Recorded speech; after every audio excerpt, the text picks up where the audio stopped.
दोस्तों, इस वीडियो में हम सीखेंगे कि घनाभ का पृष्ठीय क्षेत्रफल और उसका आयतन किस तरीके से निकाला जाता है। तो इस वीडियो में एकदम बेसिक से और पूरा कॉन्सेप्ट के साथ सीखेंगे। तो आप इस वीडियो को लास्ट तक ज़रूर देखना।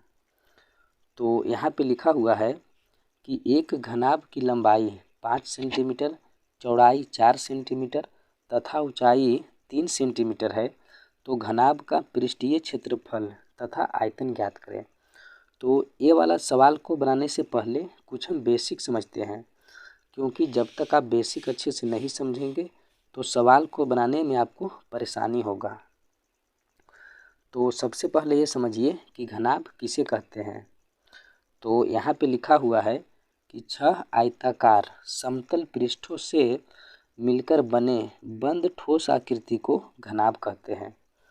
आप यहाँ पे देखिए ये वाला चित्र को, इस प्रकार से जो चित्र रहता है इसको हम घनाभ बोलते हैं।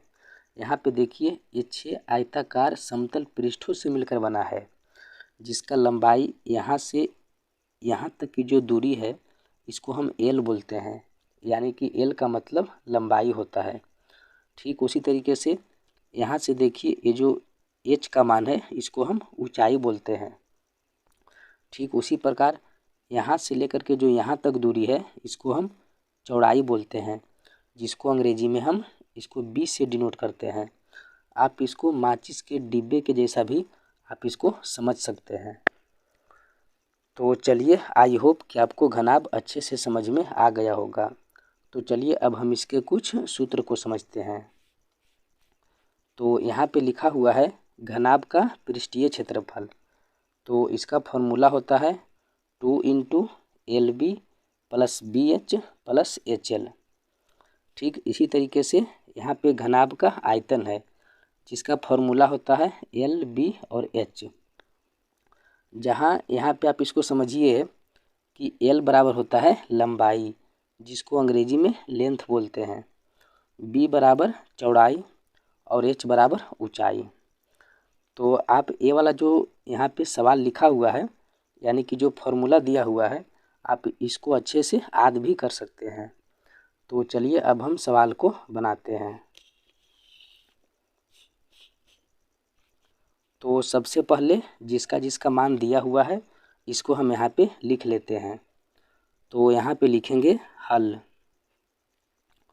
अब उसके बाद यहाँ पे देखिए लंबाई है 5 सेंटीमीटर, तो इसको लिखेंगे L बराबर 5 सेंटीमीटर। ठीक उसके बाद चौड़ाई है 4 सेंटीमीटर, तो चौड़ाई को हम B से डिनोट करते हैं, तो लिखेंगे B बराबर 4 सेंटीमीटर। ठीक उसके बाद यहाँ पे ऊंचाई है 3 सेंटीमीटर, तो इसको लिखेंगे H बराबर 3 सेंटीमीटर। अब इतना लिखने के बाद सबसे पहले हम घनाभ का पृष्ठीय क्षेत्रफल निकालेंगे। तो यहाँ पे लिखेंगे घनाभ का पृष्ठीय क्षेत्रफल। तो इसका फॉर्मूला होता है 2 into LB plus BH plus HL। अब सिंपली हम सभी का मान इसमें रखेंगे। तो यहाँ पे लिखेंगे 2 इंटू L का मान है 5 सेंटीमीटर, तो यहाँ पे हम केवल लिखेंगे 5 सेंटीमीटर, हम नहीं लिखेंगे। इसको हम आपको बाद में समझाएंगे पूरा अच्छे से। अब यहाँ पे देखिए कि L और B ये दोनों के बीच में किसी प्रकार से कोई भी चिन्ह नहीं है, तो हम समझते हैं कि गुना का चिन्ह है। तो यहाँ पे लिखेंगे गुना। उसके बाद है B का मतलब चौड़ाई, तो यहाँ पे हमारा है 4 सेंटीमीटर, तो यहाँ पे लिखेंगे 4। फिर प्लस है तो प्लस का चिन्ह देंगे। फिर से है B, तो B का मान है 4 लिखेंगे। उसके बाद फिर से गुना का चिन्ह देंगे। H का मान है 3 सेंटीमीटर, तो यहाँ पे हम लिखेंगे 3। फिर से हम प्लस का निशान देंगे।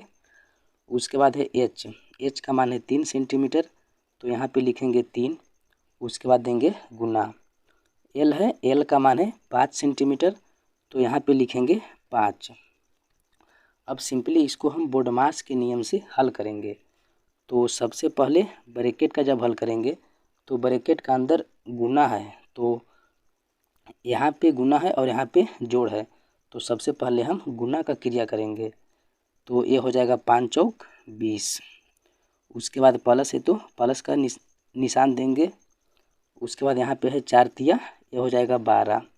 फिर से हम प्लस देंगे, 3 पचे, ये हो जाएगा 15। अब हम सिंपली सभी को देंगे जोड़, तो ये हो जाएगा 2 इंटू, जब हम सभी को जोड़ेंगे तो ये हो जाएगा 47। आप इसको साइड में जोड़ सकते हैं। अब उसके बाद यहाँ पे समझिए कि इसको हम अब 2 से कर देंगे गुना, तो ये हो जाएगा 7 दूना 14 का 4, और ये हासिल रह गया 1। उसके बाद ये हो जाएगा 4 दूना 8 और 1 9। यहाँ पे जो टोटल मान निकल कर आया ये हो गया 94। लेकिन इसको बनाने से पहले कुछ ये समझिए कि जो भी हमारा मान दिया हुआ है सभी हमारा सेंटीमीटर में है। तो जब भी हम पृष्ठीय क्षेत्रफल निकालेंगे तो यहाँ पे कर देंगे सेंटीमीटर का स्क्वायर। किसी भी फिगर का जब हम क्षेत्रफल निकालेंगे तो यहाँ पे अगर मीटर में दिया हुआ रहेगा तो यहाँ पे लिखेंगे मीटर का स्क्वायर, लेकिन यहाँ पे हमारा सेंटीमीटर में दिया है तो लास्ट टाइम हम इसको सेंटीमीटर का स्क्वायर लगा देंगे। तो ये जो मान निकल कर आया यही हो गया हमारा आंसर। तो आई होप कि आपको अच्छे से समझ में आ गया होगा।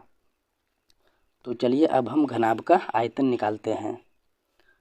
तो यहाँ पे लिखेंगे घनाभ का आयतन। घनाभ का आयतन, इसका फॉर्मूला होता है L, B और H।